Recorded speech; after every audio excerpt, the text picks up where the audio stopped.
이강민의 잡지사 4월호 21번째 페이지. 호랑이 굴에 들어가야 호랑이 새끼를 잡고 이분께 찾아가야 호랑이 역사 지식을 잡습니다. 박광일 호랑이 선생님 어서 오세요. 안녕하세요. 네. 실제로 댁에서 고양이과의 맹수를 기르고 계시고 기르고 있죠. 굉장히 무서워서 벌벌 떨고 지내고 있습니다. 이름이 어떻게 되나요? 이름이 큰애가 초코, 초코. 그다음에 둘째가 한글 이름 쿠키, 한자 이름. 쿠키요? 예, 우리- 갑자기 초코랑 쿠키는 그래서 이게 쿠키여야 될 것 같은데 갑자기 맞습니다. 쿠키가 그래서 나온다고? 이제 예. 히자 돌림으로 하다 보니까 쿠키가 됐는데 예. 그런데 혹시 외국 고양이를 만날 수 있으면 영어 이름을 가질 게 좀 필요할 것 같다 그래서 예. 영어 이름으로는 쿠키를. 영어 이름은 쿠키고 네. 초코인데 갑자기 쿠키가 나와가지고 깜짝 예, 놀랐네요. 그래서 둘이 부를 때 초코 쿠키 이렇게 부르고 있습니다. 예, 귀엽네요. 저희가 지난 시간에 한반도의 자생한 그 야생동물 이야기를 해보면서 스웨덴의 동물학자 스탠 베리만이 호랑이 찾기에 나선 이야기를 했었는데요. 오늘은 아예 대놓고 호랑이 역사 지식 사냥에 나서볼까 합니다. 선생님, 조선에는 호랑이 사냥을 전문으로 하는 부대가 따로 있었다던데 그렇습니까? 그렇죠. 그러니까 그 조선에서 가장 유명한 그 어떤 특별한 부대로 꼽는다 그러면 이제 차코갑사라고 할 수가 있을 것 같은데요. 갑사는 이제 직업군인을 가리키는 말입니다. 근데 차코는 호랑이를 잡는다라는 뜻이니까 이제 호랑이를 잡는 전문 부대 이렇게 이제 볼 수 있을 것 같고요. 예. 이 부대에 이제 특채되기 위한 첫 번째 조건이 바로 담력. 그다음에 이제 두 번째 조건이 실제로 호랑이를 잡아 보았는가. 경력직. 그렇습니다. 예. 왜냐하면 이게 호랑이가 앞에 딱 서면은 거의 대부분의 사람들이 멈춰버린대요. 아무리 무예가 출중해도. 갸르릉거리기만 해도. 그렇죠. 예. 그러니까 실제 우리가 뭐 호랑이가 뭐 그 우리 안에 있을 때 보아도 그런 굉장히 무섭다 이런 느낌이 드는데 네. 산을 저벅저벅 가는데 갑자기 호랑이가 나타났다. 심장마비 걸릴 것 같아요. 진짜. 그러니까요. 그런데 문제는 이 호랑이가 민가에 나오거나 때로는 궁궐에도 등장을 하니까 예. 결국은 이 호랑이를 잡아야겠다라는 생각으로 국가 차원에서 운영했던 군 부대가 바로 차코 갑사, 예. 호랑이 잡는 부대였다. 이렇게 보시면 될 것 같습니다. 호랑이 잡아오면 좀 돈도 좋나요? 휴가 많이 나가죠. 휴가 많이 네, 주고 그 포상 경국대전 보니까 뭐 50일, 40일 이렇게 포상하고 그래요? 휴가도 이렇게 내보내주고 세게 줬네. 등급도 좀 올라가고 굉장히 조금 혜택이 많았던 것 같습니다. 그렇군요. 그리고 이제 호랑이 가죽을 위해서 사냥하는 경우도 많았다고. 그렇죠. 그 조선 시대의 호랑이에 대한 생각과 우리가 생각하는 호랑이하고 좀 달랐어요. 어떻게? 우리는 이제 호랑이 하면은 한반도에 호랑이가 좀 있었으면 좋겠다 이렇게 생각을 하는데 멋모르고. 그렇죠. 예, 예. 그런데 이제 조선 시대에 어느 고개에 호랑이 몇 마리가 나타났다. 길이 폐쇄가 돼 버립니다.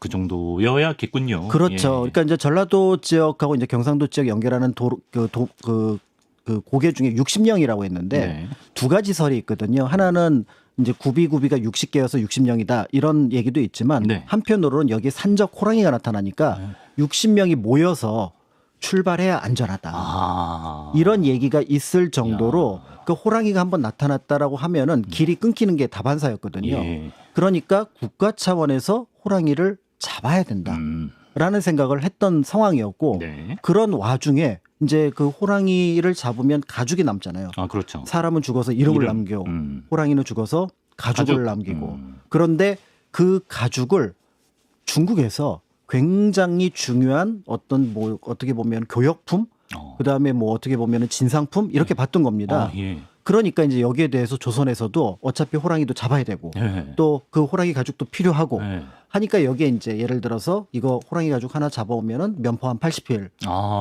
그 뭐 당시로 치면 몇 년치 어떤 급여에 해당하는 그래요. 그런 어떤 그 보상을 해주니까 각지의 사냥꾼들이 비록 내 한 목숨 버리는 한이 있어도 호랑이는 예. 잡는다. 우리 식솔들을 위해서. 그렇죠. 그러면서 이제 호랑이를 한 마리 두 마리 잡아가면서 사실은 이제 조선 후기에는 호랑이 수가 급감했다 이런 기록이 남아 있습니다. 그렇군요. 조선 후기에 개체수가 많이 줄었던 모양이고 특히 이제 보통 일제 강점기 때 호랑이 이제 한반도 호랑이들이 순환이었다 이렇게들 많이 알고 계신데 이건 사실로 봐야 되나요? 그렇죠. 여기 조금 복잡한 부분이 있습니다. 그러니까 일제 강점기에 뭐 전면적으로 일본 사람들이 호랑이를 잡아서 없앴다라고 보기보다는 호랑이의 개체수가 점점 줄어드는 가운데 일본 역시 호랑이를 잡아서 없애겠다는 정책을 그대로 이어갑니다. 이제 요 부분은 어떻게 보면은 일반적인 어떤 중앙 정부의 정책과 관련된 거라고 볼 수가 있는데요. 네. 여기에 일본 사람들이 뭔가 한두 가지 이미지를 덧붙이죠. 근데 그런 와중에 결국은 호랑이가 1920년대 네. 한반도에서는 멸종되었다라고 하니까 네. 이제 여기에 대해서 한국 사람들이 생각하는 부분이 고약하다, 괘씸하다, 또 안타깝다. 이런 어떤 느낌들이 복합적으로 작용을 하고 있는데요. 네. 그러니까 앞에서 말씀드렸던 호랑이가 피해를 주는 동물이어서 잡는다라는 것까지는 납득이 되지만 예, 예. 그런데 여기에 이제 제국주의 침략의 표상으로서 호랑이 사냥을 뭔가 드러내놓고 하는 작업들이 곳곳에서 이루어지거든요. 예. 그러니까 여기에 대한 반발심이 호랑이 멸종에 대한 안타까움을 좀 증폭시키지 않았을까 이렇게 보고 있습니다. 예. 잡아도 우리가 잡으면 모르겠는데. 그렇죠. 그게 아니니까요. 그러니까 예를 들어서 우리 애가 잘못했으면 내가 혼내면 되는데 네네. 지나가는 아저씨가 너 왜 그래 하면서 혼내면 열받죠. 굉장히 속상하거든요. 그렇죠, 그렇죠. 예. 그러니까 그거랑 비슷한 느낌을 이 호랑이한테 받지 않았을까라는 생각을 하게 되는 거죠. 일본이 호랑이라는 동물에 대해 갖고 있던 생각도 좀 알아보면 좋을 것 같은데 일본이 바라보는 호랑이의 모습은 우리랑 좀 달랐다면서요. 그렇죠. 우리는 호랑이에 대한 기록들이 뭐 이미 단군 신화부터 동굴에 그렇죠. 들어가서 예. 빨리 뛰쳐나온 그 호랑이부터 시작해갖고 뭐 호랑이 기사 그다음에 호랑이 지명은 말도 못하게 많습니다. 호랑이 지명. 네. 그런데 일본은 가장 무서운 맹수가 늑대입니다.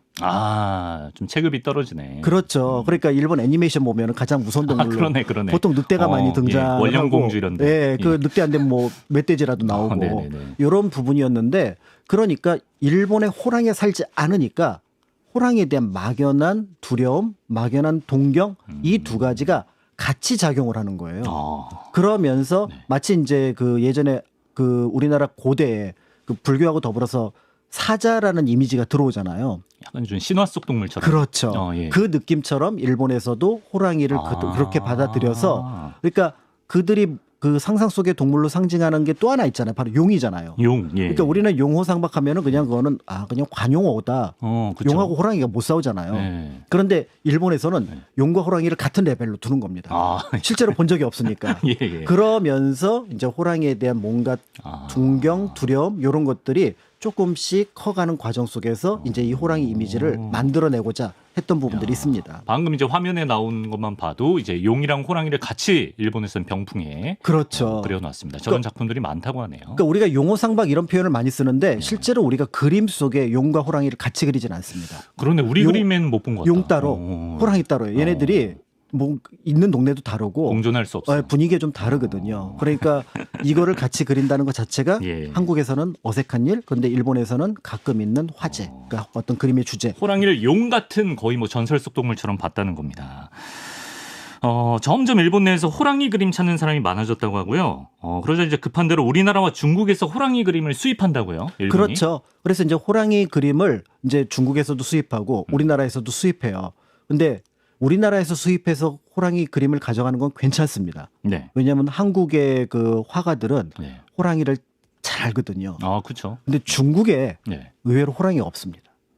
중국은 호랑이가 이제 특히나 이제 내륙 쪽에는 관내에는 없어요. 예. 그러니까 만주 쪽에는 호랑이가 있지만 만주를 중국이 영토라고 인식한 거는 청나라 때부터니까 예. 그러니까 중국에서 가져온 호랑이 그림도 사실은 어설프기가 비슷하거든요. 보증이 안 됐어. 네, 그러니까 이제 이 호랑이 그림을 그리는데 이제 지식과 그 다음에 여러 가지 배경 그림을 가지고 호랑이 그림을 그리는데 네. 한국에서 보면 되게 이상한 거예요. 예를 들어 모양도 이상하고 네. 호랑이들이 늘어져 있고. 한번 좀 비교해 볼까요? 유튜브 화면에 일본에서 그린 호랑이 그림은 되게 좀 온순한 그냥 큰 고양이. 그렇죠. 맞으면 그냥 뭐 양양 펀치 정도. 그렇죠. 그러니까 저 발만 이렇게 가리고 보면은 저건 살찐 고양이죠. 고양이 이렇게 툭툭 치는 그런 느낌이 될 것 같고요. 네. 우리 고양이 있나요? 우리 호랑이 그림 있나요? 김홍도의 맹호도. 야. 저릿저릿해집니다. 그러니까 예. 한밤중에 이제 호랑이를 만났다는 목격담의 핵심은 뭐냐면 호랑이 눈이거든요. 그치. 그러니까 그 환한 등불이 두 개가 노여워하는 것처럼 빛나고 있다. 이런 묘사들이 많이 나오는데 바로 바지적셔요. 네, 저 맹호도가 바로 그런 느낌이라고 볼 수가 있는 거죠. 기적이 필요합니다. 여기. 자, 그렇고요. 그리고 이제 일본에서 호랑이에 대한 새로운 이미지가 하나 또 만들어지는데 사무라이가 호랑이와 1대1로 싸우는 그런 이미지를 막 상상한다고. 그렇죠. 그러니까 호랑이에 대한 이미지가 이제 어떻게 보면 상상 속에 머물고 있다가 일본인이 호랑이를 만나는 사건이 일어납니다. 일본인이 만나려면 우리 땅에 와야 되는 거 침략하러 왔을 때 아, 예. 임진왜란 때. 임진왜란 때부터. 가토 기요마사가.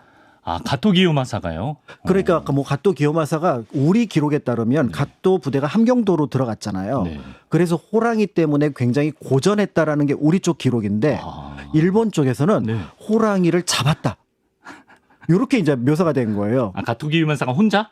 그렇다고 하는 거죠. 그러니까 여기에 이제 일본 사람들이 네. 뭔가 가토를 포함해서 일본 무사의 어떤 용맹함을 네. 호랑이를 사냥하는 것으로 묘사를 하니까 아. 자연스럽게 무사 한 명과 호랑이 한 명이 나타나서 예. 뭔가 이렇게 호랑이를 사냥하는 듯한 네. 이런 어떤 모습을 그려내는 건데요. 한국에서는 사실은 호랑이가 무섭긴 하지만 또 한편으로 신성한 동물이기도 했었거든요. 그렇죠. 예. 그러니까 그렇게 1대1로 맞선다, 그걸 잡는다, 이거는 어떻게 보면은 그림 어떤 주제로는 전혀 적절하지 자랑거리가 않아요. 아니에요. 그런 네. 어떤 내용이었는데 예. 일본에서는 그게 유행을 했던 겁니다. 아, 마치 뭐 헤라클레스가 맨손으로 뭐 사자를 때려잡고 이런 것처럼. 그렇죠. 더 나가서 뭐 예를 들어 서양의 기사가 예. 공주 구할 때 용이랑 싸우죠. 그렇죠, 아, 그렇죠. 그런 느낌이구나. 그런 느낌으로 호랑이를 묘사를 했고 그렇게 해서 신격파. 공주를 구하면 이제 그 기사는 굉장히 능력 있는 추앙받죠. 기사였던 예, 것처럼 예. 무사 역시도 그렇게 추앙받는 모습으로 그려냈다. 이렇게 볼 수가 있습니다. 그렇군요. 자, 어쨌든 이렇게 일본인에게는 상상 속의 동물에 가까웠던 호랑이가 뭐 조선 땅에는 실제로 있고 나중에는 이제 조선을 그들이 강점하는 상황이 됐으니까 좀 굉장히 들떴을 일본인들이 있었던 모양인데 급기야 우리 땅에서 대규모 호랑이 사냥 이벤트를 기획한 자가 있다고. 그러니까 이 사건이 아마 이제 일본 사람들이 그 한반도에서 호랑이 사냥을 할 때 그리고 호랑이 멸종과 관련해서 한국 사람들이 그 일본에 대한 원인 제공이 일본인들이 그 호랑이를 멸종시켰다라는 이미지를 만들게 된 결정적인 사건이 아니었을까 이렇게 보고 있는데요. 네. 바로 야마모토 다다사부로라고 하는 인물입니다. 네. 그러니까 송찬양액이라고 하는 굉장히 큰 회사를 운영하고 있었던 사람이에요. 근데 그 자체가 굉장히 극우적인 어떤 생각을 가지고 있었고 그다음에 사무라이에 대한 어떤 그런 것들을 굉장히 높이 평가하는 인물이었습니다. 그가 바로 한국에서 호랑이 사냥 대회? 이벤트를 아, 대회도 아니에요. 이벤트를 엽니다. 이벤트요. 그럼 본인이 직접 뭐 사냥을 하는 건가요? 그러니까 본인이 사냥을 하면은 그나마 네. 어떻게 보면은 뭔가 자신 뭐 이전에 있었던 역사와 연결된다고 볼 수 배짱은 있는데 있다 이 정도 볼 수 네, 있는데. 그런데 이 사람이 이제 호랑이 사냥을 한다고 대대적으로 1917년에 수십억 원의 돈을 들여가지고 이벤트를 합니다. 그래서 기자들을 여러 명한테 보도자료 뿌려요. 네. 나 이제 한반도로 호랑이 사냥하러 간다. 그 옛날 가토가 그랬던 것처럼 나도 한반도에서 호랑이를 사냥한다.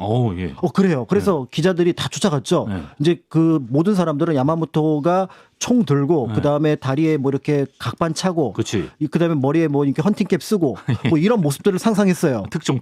그런데 예. 이 사람은 양복 입고 나타나요. 뭐 어떻게 돼? 그래서 이제 기자들이 물어봤죠. 예. 호랑이는 누가 잡을 겁니까? 그랬더니 여기 있는 이 사냥꾼들이요. 이 사냥꾼들은 누구죠? 한국인 사냥꾼들.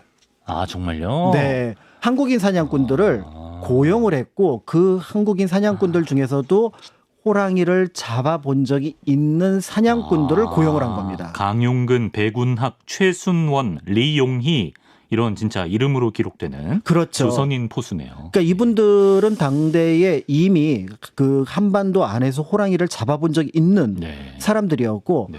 호랑이를 잡는다라고 하는 거는 단순하게 지나가는 호랑이를 잡는 게 아니라 호랑이가 어디에 살고 그들의 습성이 뭐였고 언제 나타나고 만약에 잡는다고 한다면 어떤 방식으로 잡을지를 다 알고 있어야 되는 거죠. 네. 이게 외국 사람이 와서 그러니까 뭔가 그 아프리카 사바나 같은 데 가서 뭐 이렇게 자신의 어떤 뭔가 취미처럼 할 수 있는 그런 정도의 수준이 아닙니다. 네. 그러니까 결국은 한반도의 사냥꾼들을 채용을 해서 이 호랑이를 잡는데요.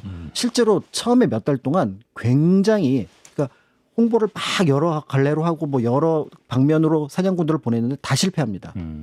그러니까 기록을 보게 되면은 결국 하다 안 되니까 나중에 이제 강용근이 그 자기가 알고 있는 모든 어떻게 보면은 그 인맥이라든지 네네네. 그다음에 정보를 동원을 해서 네. 호랑이의 어떤 서식지를 확인을 하게 되고요. 예. 그리고 나서 늘 그랬던 것처럼 이제 산신에게 제사를 지내고 네. 호랑이를 잡고 또 호랑이를 잡은 다음에는 내가 그 산의 주인을 잡은 거예요.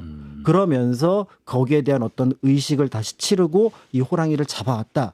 이렇게 얘기를 함으로써 네. 그들이 주최한 어떤 행사일진 모르지만 네. 그 호랑이를 잡았던 거는 한반도에서 계속해서 내려왔던 호랑이 사냥꾼의 전통을 그대로 이어서 이 그러네. 사건을 예. 펼쳤다고 볼 수가 있고요. 네. 처음에는 뭐 여러 마리를 잡을 것처럼 뭐 떠들썩하게 했지만 실제로는 이제 2마리의 호랑이를 잡은 것으로 이제 기록으로 남아 있습니다. 예. 근데 그게 뭐가 자랑이라고? 호랑이 시식회를 했습니까? 그러니까 여기에서 이제 굉장히 분노 포인트가 바로 이겁니다. 이건 조금 뭔가 감정이 좀 복잡한데요. 그렇죠. 그러니까 이제 호랑이를 잡았어요. 예. 그리고 이제 예전에 갓도가 그랬던 것처럼 뭔가 사무라이를 드러낸다. 여기까지도 괘씸한데 예. 그런데 거기에 더 나아가서 호랑이 고기로 만든 요리, 그 다음에 이런 어떤 것들을 그것도 도쿄로 가져가서 아. 도쿄 제국 호텔에서 시식회를 했다는 얘기는 예. 딱 여기서 느끼는 건 뭐냐면 네. 총독부가 한반도를 접수한 것처럼 나도 그 총독부가 접수한 느낌을 네. 다른 방식으로 드러내고 확인했다. 아. 그러니까 굉장히 괘씸한 거였고, 그러니까 이 상황을 봤을 수많은 한국인들은 아마 굉장한 뭔가 모멸감, 안타까움 이런 것들을 같이 느꼈을 것 같습니다. 그러네요. 어떤 식민지에 대한 우월함, 또 식민지의 정당성을 확인하기 위해서 혹은 그들의 뭐 오락거리로서도 호랑이를 이용했던 모양인데 좀 허무하고 서글픈 역사로 느껴집니다. 그러니까 네. 도쿄에 그래서 답사 가면서 제국 호텔 딱 보는 순간 네. 지금도 그 히비야 공원 바로 건너편에 있군요. 그 제국 호텔이 있습니다. 오래된 호텔인데 볼 때마다 이 야마모토 다다사부로 생각이 나서 괘씸한 놈. 그러니까 호랑이 눈빛으로 네, 변했어요. 그 제국 호텔에 굉장히 많은 사건들이 있었는데 저는 그 중에 하나가 그 호랑이 사건이 떠올라서 지나가면서 뭔가 이렇게 좀 마음이 좀 그래. 속상했던 맞아. 그런 부분들이 있었습니다. 제가 호환을 안 겪어봐서 그런지는 모르겠지만 호랑이가 이렇게 힘없이 당하니까 좀 뭔가 좀 약간 분노의 감정이 맞습니다. 생기네요. 자료 몇 개만 보고 갈까요? 반구대 암각화 울산에 있는 그 그림에도 호랑이가 표시되어 있다고 하고요. 그리고 이제 고구려 고분벽화의 수렵총에도 저 유명한 그림에도 호랑이가 있었네요. 네. 그러니까 이제 호랑이를 이제 사냥하는 것 자체가 짐작할 수 있는 것처럼 저렇게 뭐 소수의 한두 명의 사람이 나타나서 하는 것이 아니라 이제 호랑이는 굉장히 어떻게 보면 잡기 어려운 동물이고요. 또 그 당시 무기라고 할 수 있는 총이라든지 그다음에 활, 창을 가지고 한 번에 죽이기 어려운 동물입니다. 네. 이제 그렇기 때문에 그 호랑이 사냥은 대체로 여러 사람들이 몰아서 네. 함정에 빠뜨리거나 네. 이런 방식으로 사냥을 했었던 부분들이 있고요. 그러다 보니까 일본에서는 아까 말씀드렸던 것처럼 무사가 딱 나타나서 네, 1대1로 네. 그렇지만 조선의 위정자들은 그건 말이 안 돼. 라고 하면서 그렇지만 호랑이는 이제 아까 말씀드렸던 것처럼 굉장히 뭐 잡았을 때 필요한 어떤 잡아내야 되는 부분들이 있었으니까 거기에 대한 어떤 그 상벌 규칙을 만드는데 상에 대한 규칙이 있습니다. 네. 이 규칙만 보더라도 네. 당대의 호랑이를 잡는 방식이 어땠는지를 상하가 그러니까 네. 정치인들도 그다음에 사냥꾼들도 착후갑사도 모두 알고 있었구나 이런 걸 확인할 수가 있습니다. 호랑이를 잡아오면 맨 먼저 명중시킨 사람은 특별 출근일수 50일을 계산해주고, 그러니까 50일을 일하러 덜 나와도 된다는 거죠. 휴가를 주는 거죠. 휴가. 네네.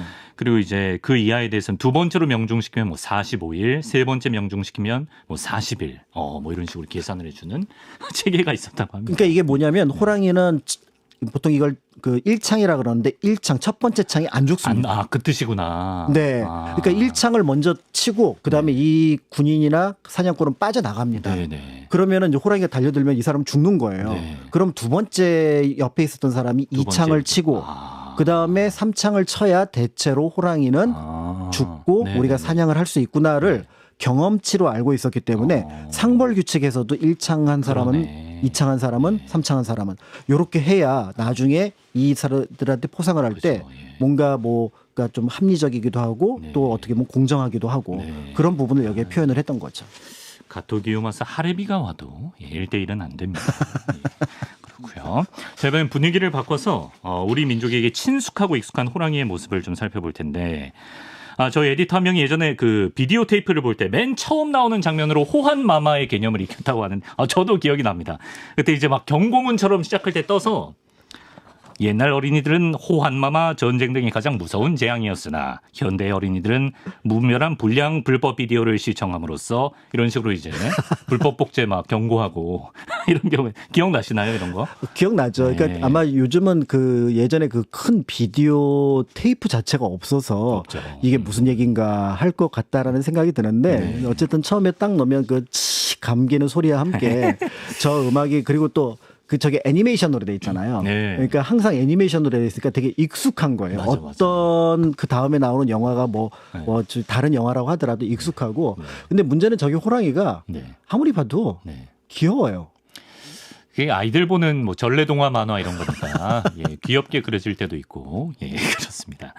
근데 이제 우리나라의 상징 동물 어떻게 보면 약간 좀 국수 느낌도 나는 게 호랑이잖아요. 그렇죠. 예. 근데 이제 여기에 대해서 의문을 제기하는 사람들이 있습니다. 예, 어떻게? 아니 우리나라가 왜 호랑이의 나라가 돼야 되느냐? 근데 우리 이건- 뭐 88 올림픽이나 2018 평창 올림픽 그게 도 이상하다. 마스코트도 호랑이. 그게 이상하다는 거예요. 당군 신화를 봐라. 우리가 누구의 자손이냐? 곰이 이겼죠. 그렇죠. 그 호랑이하고 곰이 들어가서 예. 쑥과 마늘을 먹고 버틴 건 곰이었고 그렇긴 하지. 그 곰의 아들이 당군 할아버지고 예, 예, 예. 당군 할아버지가 우리의 조상이라고 사람들이 그렇게 얘기를 해서 우리는 당군의 후손 이렇게 얘기를 하면서 그러네. 아니 어찌 호랑이를 위하고 그다음에 곰을 멀리 하느냐. 이거는 말이 안 된다. 그러니까 네. 여기에서 이제 갑자기 연구자들이 딜레마에 빠집니다. 맞는 말이거든요. 어떻게 해석을 해요? 근데 어떻게 우리는 호랑이를 상징 동물로 알게 되었고 곰은 곰 보듯이 별로 곰은 안 나와요. 미련곰탱이라 그러고. 예, 예. 제가 보기에는 전래동화에 곰이 나오는 게 거의 없어요. 아, 그렇죠. 호랑이는 엄청 나오죠. 뭐 속담 이런 데도 예, 호랑이 오히려 엄청 저쪽에 나오고. 그 예. 미국 쪽에 뭐 푸 이런 애들은 나와도 우리나라는 없습니다. 그쵸, 예. 그래서 도대체 이게 뭘까? 그러니까 여기에 대해서 이미 이제 1900년대 초반에 네. 관심을 가지고 있었던 분들이 있습니다. 어. 그러니까 이제 이런 호랑이는 사라져가고 예. 그런데 사람들은 호랑이를 중요하게 생각하는데 근데 자기가 역사 공부를 해보면은 호랑이는 안 나오고 그러니까 여기에 관심을 가졌던 인물이 바로 육당 최남선입니다. 아, 최남선이 왜 우리가 호랑이의 민족이 됐는지 그렇죠. 관심을 가졌어요. 그러니까 나중에 이제 친일파로 변절하긴 했지만 네. 그 당대 이제 3대 천재로 알려질 정도로 굉장한 특히 한국 역사나 문화에 대해서 관심이 많았고 예. 연구 성과도 굉장히 많았던 인물이거든요. 네. 그러니까 1926년이 병인년입니다. 그 호랑이 해거든요. 아. 그러니까 이 호랑이의 특집으로 이제 그 동아일보에서 네. 이제 특집 기사를 요구를 했던 거예요. 호랑이 관련된 연작을 요구를 했는데 예, 예. 이게 칼럼처럼 쓰여졌는데 지금 보면은 거의 소논문 형식으로 야. 굉장히 연구 성과가 탁월하고 그 내용도 좋다 이런 평가를 받고 있는데 여기에 그 호랑이 문제를 다루고 있습니다. 7차례에 걸쳐서 그 동아일보에 연재를 했는데 글의 주제들을 보니까 다 잡지사 아이템으로 손색이 없습니다. 뭐 조선의 신성한 동물, 뭐 용과 호랑이 두 가지 신성한 동물, 조선의 동물 숭배, 호랑이 토템, 부여와 범, 뭐 고려 왕실과 호랑이 토템, 뭐 호랑이의 도술에 관한 문헌, 다 꿀잼 각인데. 그렇죠. 그러니까 이제 우리가 알고 있는 역사, 문화, 설화 뭐 이런 것들 민속 향토까지 다 지명까지 다 아우른 예. 호랑이 종합 어떤 연구 성과라고 볼 수가 있는데 이제 여기에서 이제 그 최남선이 그런 얘기를 하는 거죠. 네네. 그러니까 당군 신화에서 곰이 이기고 호랑이가 진 것처럼 묘사를 된 거는 그 고조선이라는 나라에 한정하고 더 나아가서 고조선 건국 세력에 한정할 때 맞는 얘기고 사실은 동아시아 전체를 놓고 보면은 특히 한반도 전체를 놓고 보면 호랑이가 훨씬 더 강한 영향력을 끼치고 있었다. 그렇기 때문에 예. 당군 신화와 그 이후의 역사에서는 약간 차이가 난다. 그러니까 뭐 부여라든지 그다음에 삼국, 그다음에 고려 이런 나라들은 네. 모두 호랑이를 중요하게 다루고 있지 않느냐. 그래서 고국과 현재 호랑이와의 어떤 이미지가 차이가 난다. 이렇게 이제 먼저 분석을 했던 부분들이 있었던 거고요. 네. 그러면서 이제 뭐 예를 들어서 그 왕건도 처음에 뭐 호랑이와 관련된 어떤 얘기, 그렇죠. 작재건설화도 그런 데서 시작을 하고, 예. 그러니까 그런 내용들을 연결하면서 이제 호랑이 연원을 밝혀내기 시작했던 거죠. 그렇게 해석을 했구나. 그리고 이제 그 당시에 조선에 온 외국인들이 유독 호랑이에 관심을 보이는 걸 최남선이 보고 거기서도 좀 착안을 했다고. 그렇죠. 예. 그리피스가 이제 은제나라 한국이라든지 이런 것들을 볼 때 외국 사람들이 와서 처음 관심을 갖는 게 네, 네. 지난번에 이제 그 우리가 봤던 베리만 역시도 제일 관심을 가졌던 동물이 호랑이였잖아요. 호랑이, 예. 그러니까 외국 사람들이 호랑이에 대한 관심을 갖는 거예요. 그러니까 각 나라마다 상징 동물이 있는데, 네. 그러니까 인도에서 뭐 코끼리라든지 이런 것들이 있는데 그렇죠. 그렇다면은 중국의 용, 그러면 한국은 호랑이. 호랑이네. 국가 브랜드. 그렇죠. 이 국가 브랜드를 뭔가 드러낼 필요가 있다. 예. 이 생각을 했던 참이었는데 네. 그런데 육당 체남선을 이렇게 좀 뭔가 긁는 네. 그런 내용이 하나가 등장을 한 거죠. 뭐죠 그게? 일본의 지리학자 고토 분지로가 사실은 네. 일제가 우리나라를 침략하기 전에 이미 한국 자원 탐사를 하게 됩니다. 아, 예. 그러면서 한국의 뭐 산맥 이런 것들을 다 조사를 해요. 그리고 가만히 보니까 한반도 지명을 보니까 토끼네. 아, 지형이 예, 모양이 토끼 모양으로 생겼다고. 토끼 모양으로 생겼다 그러는 거예요. 예, 그러니까 보통 때는 네. 그냥 뭐 토끼 모양으로 생겼나 보다 그러면 되는데 네. 지금 침략을 계속 당하고 있는 상황이고 그렇지. 그런데 남의 나라 사람이 와서 한국 보고 어떤 의미에서는 약하기만 한 토끼라고 하니까 긁히는 거죠. 짜증이 나는 거예요. 예. 그래서 예. 이왕 호랑이 표상이 있으니 네. 내 잡지를 만들 때 네. 소년. 그렇죠. 소년 잡지. 그 표지에다가 나는 한반도의 모양을 네. 호랑이로 그리겠다. 그걸 최남선이 한 거예요. 그걸 직접 그립니다. 아, 진짜. 그러면서 한반도 표상을 우리가 지금 전부 다 호랑이로 그리잖아요. 예. 이 그림의 시작이 바로 저기에서 시작입니다. 그러니까 저건 이제 조금 더 나중에 멋지게 그린 그림인데 훨씬 더 이전의 그림들 보면은 약간 거칠게 그린 그림이 있거든요. 저 오른쪽 그림이 최남선이 직접 맞습니다. 그린 그림이라고 저 합니다. 삿바가 이제 저건데 저거를 이제 변형시켜서 조금 더 멋지게 그린 그림이죠. 그러니까 고토 분지로의 토끼 그림이 뭔가 뚱해요. 뚱하기도 하고 예. 사실은 저걸 우리나라 사람들이 그리거나 평화시에 그렸으면은 그런가 그래 보다. 그럴 수 예. 있을 것 같다 이렇게 닮은 구석도 생각하지만 있어요. 예. 그렇지만 예를 들어서 저렇게 그리면은 이제 좀 대륙을 움켜쥐고 그렇죠. 이제 대륙을 향해서 나아가는. 일본을 향해 약간 방귀를 뀌는 자세. 그래서 이제 지명을 바꿔서 영일만 일대를 호미곶 호랑이 꼬리. 그러네요. 예, 원래 거기가 장기였는데 예. 호랑이 꼬리로 이제 최근에 이름을 바꾸게 된 배경도 예. 그런 것과 관련이 있고요. 그러다 보니까 이제 사람들이 갑자기 호랑이 가슴에 와닿기 시작한 겁니다. 그러니까 다른 잡지들, 뭐 개벽이라든지 별공곤이라든지 청춘이라든지 이런 데서도 잡지 표지에 호랑이가 등장하기 시작하고요. 그다음에 이제 한국 사람들이 뭔가 독립군을 묘사를 할 때 태백산 호랑이, 신돌석. 신돌돌. 그다음에 우리가 알고 있는 예를 들어서 그 만주에 김좌진, 홍범도 만주에 호랑이. 그렇지. 이렇게 묘사를 하면서 갑자기 호랑이가 한국 사람들 가슴을 때리기 시작합니다. 지금도 우리 축구 국가대표팀은 아시아의 호랑이. 호랑이. 거기다가 이제 국외에 나가 있는 동포들도 서로 뭔가 엽서가라든지 잡지라든지 소식지를 만들 때 거기에다 빵 하고 그려놓는 게 호랑이. 그러니까 외국 사람들, 미국에 있는 사람들도 그 수많은 아시아 사람들이 쭉 뭔가 편지라든지 엽서 같은 걸 주고받는데 호랑이가 그려져 있다. 꼬리안. 그렇게 우리 국가의 표상이 됐군요. 표상이 되어 가니까 그러면서 그 시기가 사실은 호랑이가 멸망하고 그런데 호랑이를 한국의 표상으로 만들기 시작하고 이것이 겹치면서 더 나가서 이제 한국 사람들은 거꾸로 얘기하면 호환이 없어요. 호환 실제로도 없는 거고. 이제 없어진 거예요. 호환이 없어지니까 더 애틋한 거예요. 그렇군요. 그러니까 뭔가 사라진 것에 대한 그렇지만 현실적인 위협이 없는 것에 대한 이런 것들이 더 애틋함이 생기면서 이 호랑이 표성은 점점 강해져서 1988년 서울 올림픽 할 때 한반도에 단 한 마리의 호랑이도 없음에도 불구하고 물론 동물원에 있었지만 야생 호랑이는 단 한 마리도 없었잖아요. 그런데 너무나 온 국민 모두가 호돌이를 마스코트로 설정함에 있어서 누구도 의심하거나 반대하지 않았고요. 그러네요. 그러면서 저 호랑이는 바로 우리야라고 생각하게 된 배경이 바로 이 역사 맥락 속에서 만들어졌다라고 볼 수 있을 것 같고 그로부터 이제 다시 이제 그 30년, 40년이 지나서 이제 그 평창 올림픽을 할 때는 이제 수호랑이 반다비하고 더불어서 백호가 됐죠. 이제 이때는 이제 당군 신화의 두 분이 같이 출연을 합니다. 그러네요. 그래서 곰과 호랑이가 같이 출연해서 그러면서 이제 우리는 이제 또 뭔가를 좀 이렇게 균형을 잡아갔던 부분들이 있는데요. 이제 그런 어떤 모습들을 만들어낸 배경은 이런 어떤 역사하고도 연결이 되어 있다. 그래서 한국 사람들이 호랑이를 좋아하게 된 거는 우연이 아니고 이런 어떤 역사적인 맥락 속에서 좋아하게 되었다고 볼 수가 있습니다. 네, 끝내는 친일파로 변절했지만 그때는 일본에 대한 저항 의지를 가지고 호랑이 이미지 확산에 앞장섰던 최남선의 모습까지 이렇게 살펴봤습니다. 자, 이제 마치면서 이렇게 역사 속 호랑이에 대한 기록들을 우리가 살펴보면서 이제 오늘날 우리가 좀 어떤 점들을 생각해 볼 수 있을 거라고 보시는지.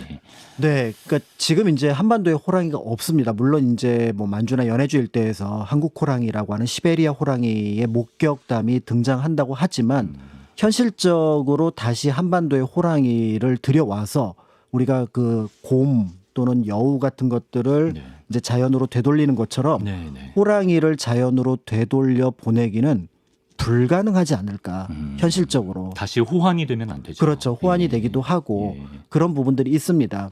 그렇기 때문에 그렇다면 이 호랑이 표상을 우리가 계속 가져갈 수 있을까? 이런 생각을 하게 되는데요. 네.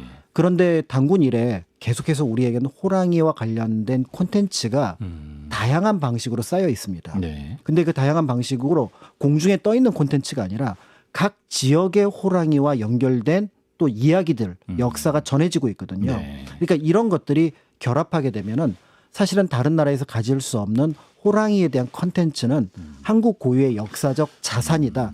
이렇게 볼 수 있다는 점에서 네. 비록 과거에 어떤 흘러간 호랑이와 관련된 이야기일 수도 있겠지만 네. 그거를 현재화시키고 새롭게 변화시켜 나가는 거는 또 우리의 몫이 되지 않을까.